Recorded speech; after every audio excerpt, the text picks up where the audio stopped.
Pruning zucchinis. Yeah, it's important to prune zucchini because then you won't end up with a lot of male flowers because the pollination process didn't work out too well when it's too bushy. You have a male flower we can see?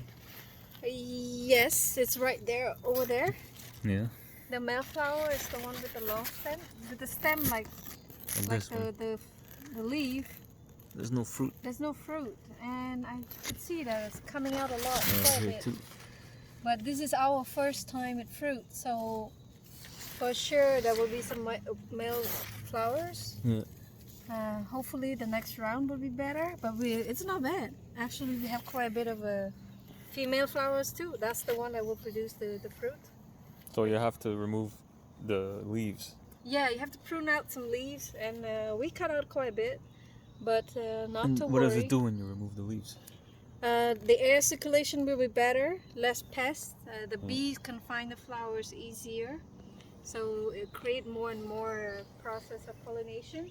Yeah. That way we're gonna end up with more and more fruits next round. Okay. This round we have enough male flowers and female flowers, so that's not bad. Considering it's the first time it's starting to fruit for the season. Yeah. We just got caught up and we didn't have time to prune it. Now we did. It's not bad. 2, 3, 4, 5, 6, 7. We have about 7 zucchinis coming up in each plant. That's not bad at all.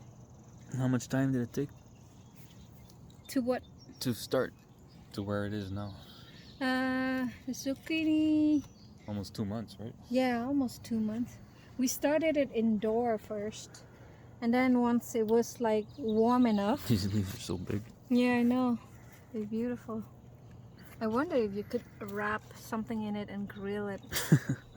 You know, maybe you could wrap fish or something. You can try. I don't know. I just have to check if it's not. If it's actually you can do that, and it's no harmful effects. It's beautiful, the flowers. Yeah. So nice. You see, I just cut out a bunch of leaves, and now there's so much more coming out. See these little ones? When you cut it, it's best to cut at the bottom. Like this. So yeah, like that. So that way, the leaves just gonna keep going up straight, and then you have more room for other stuff because we plant everything pretty compact here. There's like a cauliflower next to it, tomato next to it, and we put a lot of zucchini next to each other, so it's best to keep trimming it. And that way, you know, you save some space. Cool. Yeah.